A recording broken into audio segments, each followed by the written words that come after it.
Hey folks, Rigved here. This is the first episode of my podcast. I think it is fitting that I start this podcast with the topic of privacy. My goal with this episode is to help you understand digital surveillance. We are going to talk about why is privacy important, what are your threat models, the big three uses of our data, default settings, software and services that protect your privacy, VPNs. So let's get started. First, why is privacy important? A lot of people make the argument that if you have nothing to hide, then you have nothing to worry about.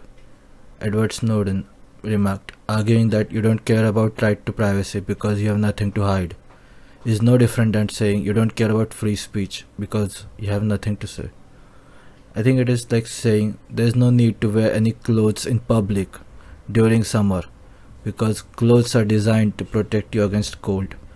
Knowledge is power. Anyone who has knowledge over you has power over you. I think having privacy means reducing power others might have over you. I believe we need privacy to protect our most vulnerable selves.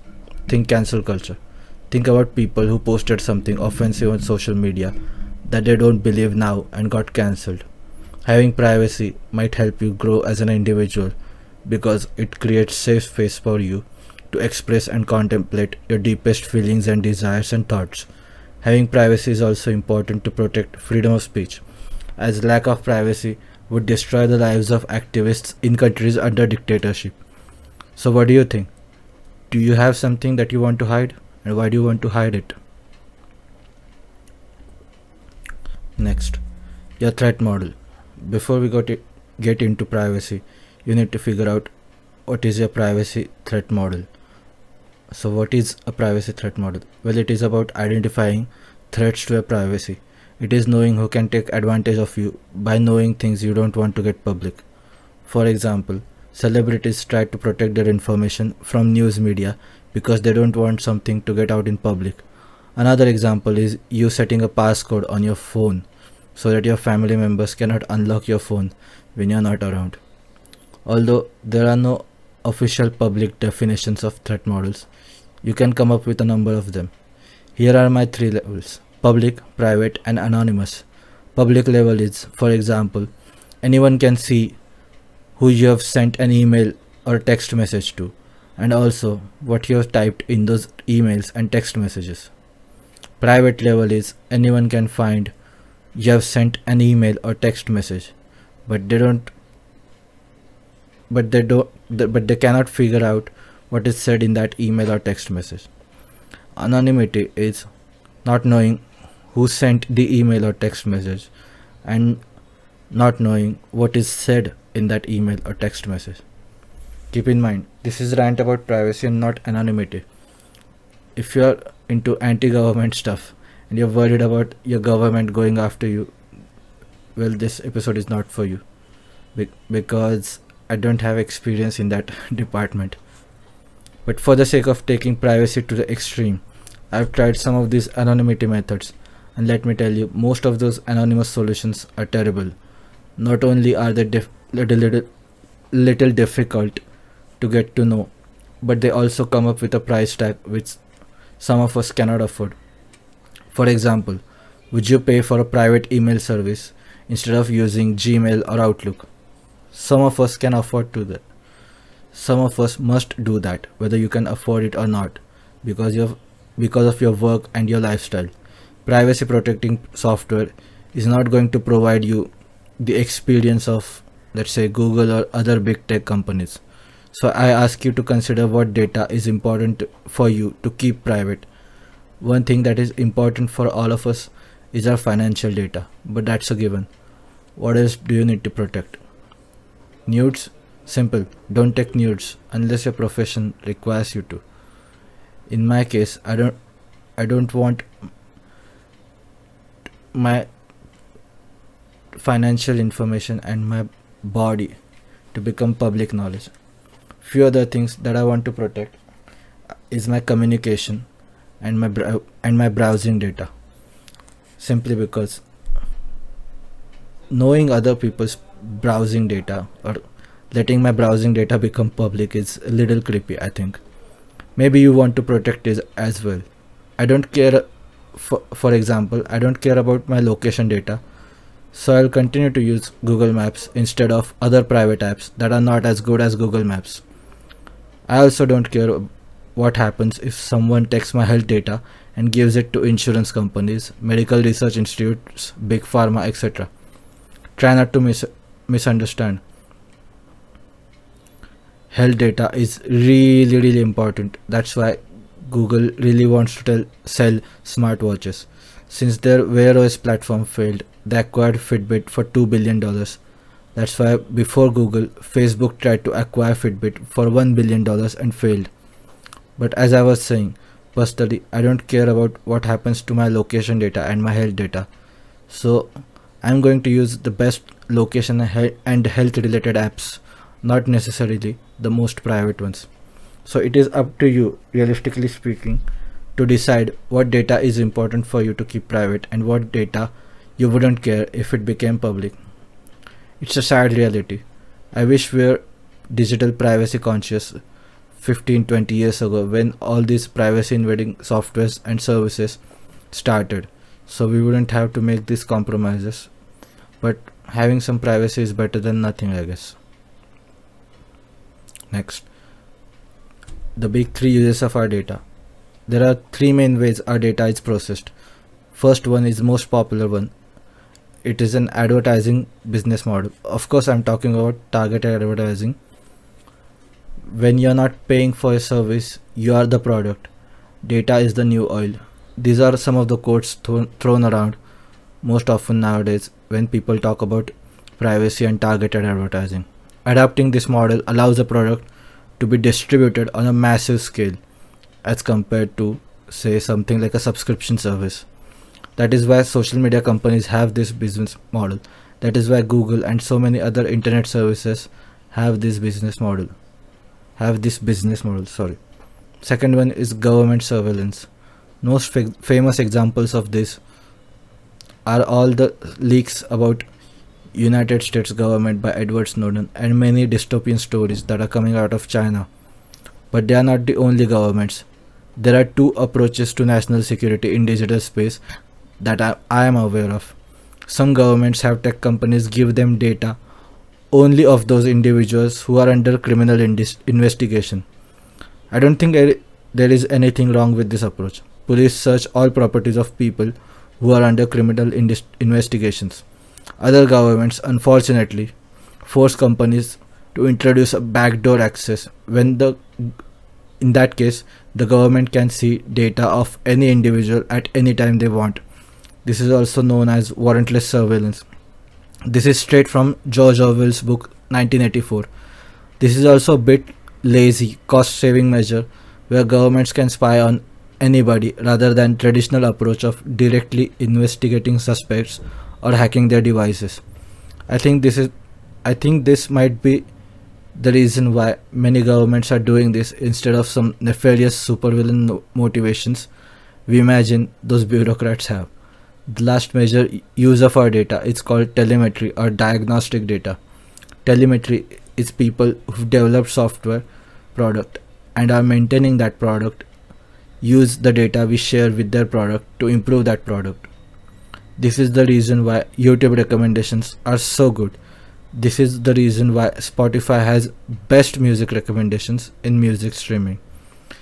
Many companies also share data with third parties to improve their products and services. Amazon hires contractors to analyze what people are saying to their Alexa, for example. What this is basically is, if you are older and if you remember using Windows XP, say something fails, say some program fails or crashes or something like that, then you will get a pop-up saying don't send information or send information, and we always clicked don't send. So instead of this manual send information or don't send information, send report or do not send report, that's what it was on Windows XP. So traditional approach was whether you can choose to send a report or you can choose not to send a report. Diagnostic data or telemetry means you're automatically sending report all the time.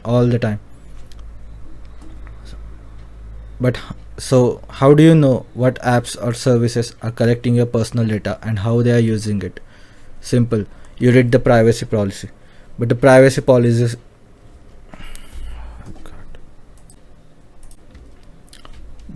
but privacy policies are hard to understand for anyone except people who are tech savvy, lawyers, you might say.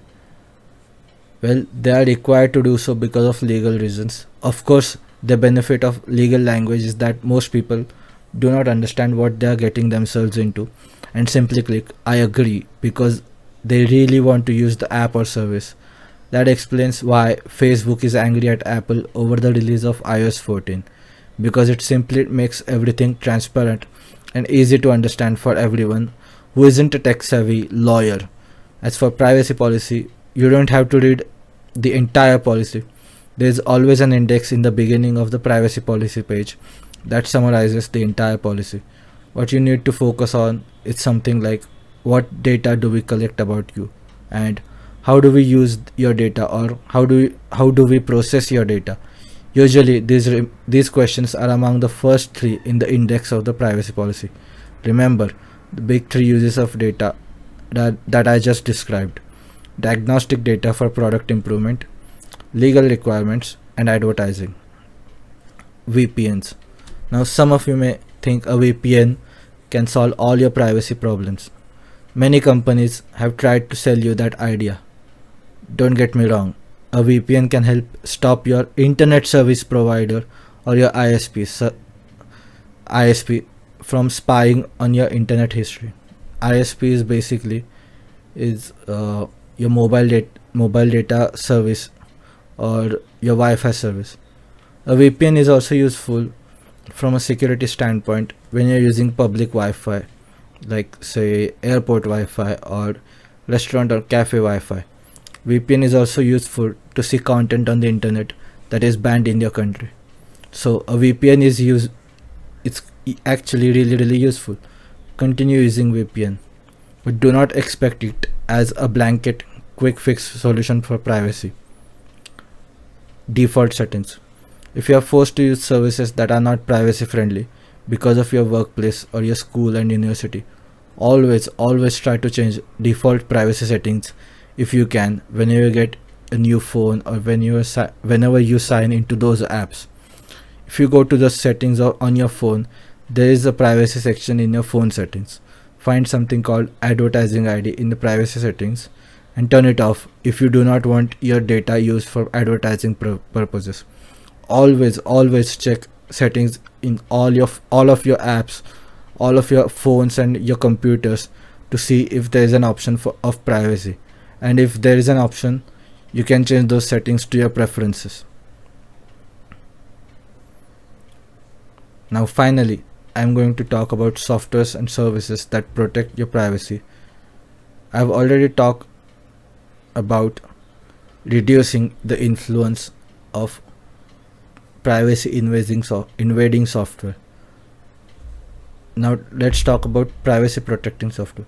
One main thing that you should absolutely change is your default browser. I would recommend Mozilla Firefox or Brave. Microsoft Edge and Apple's Safari are good as well. Basically any popular browser other than Google Chrome. But my top recommendations are always Mozilla Firefox and Brave. I also recommend an app called Signal for text messaging.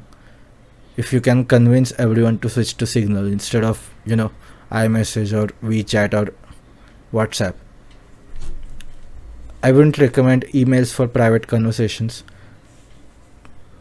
Even Edward Snowden recommended not to use emails for private conversations, but only use them for registrations and logins. A lot of workplaces have started adopting Slack or Microsoft Teams, but for private conversations, use Signal. Some people recommend Telegram and iMessage. Telegram doesn't use end-to-end encryption it is called, like Signal, WhatsApp and iMessage by default. Telegram only enables that option if you are using secret messages feature. If you must have private conversations on your email, then change your email address. ProtonMail and Tutanota are good email services. Although both you and and people that you're talking to must have one of those services, be very, very conservative about what you're backing up to cloud, that is Google Drive, Apple iCloud, Dropbox, Microsoft OneDrive. Either keep your sensitive and private data on your phone and your computers, or use cloud services that use end-to-end encryption. Two most popular cloud services that do use end-to-end encryption are sync.com and Treasurit. But these are Dropbox alternatives rather than Google Drive and Microsoft alternatives. I say that because, like Dropbox, they only offer cloud storage. Google, Apple, and Microsoft offer Productivity Suite, which includes cloud storage but also includes emails, calendars, Office Suite, Notes app, Reminders apps, etc. There's a Swiss company called Proton that has email and calendar called Proton Mail and Proton Calendar, respectively. And they are launching Proton Drive and Proton Notes in coming years. So you can wait for few years for that, or pay separately for Proton Mail and sync.com or Treasurit. Or you can be conservative and mindful about what information you put in your emails and your cloud storage. Well, that is it. This is the end of first episode of my podcast. I thought I should start this podcast with topic of privacy, because this is one of the biggest issues with tech. However, I want to talk about not just technology, but other things I like, ideas I like. I'm an ideas person rather than, data person. I just hope I can talk more and entertain anyone who's listening. Anyways, folks, thank you so much for listening to the first episode of my podcast.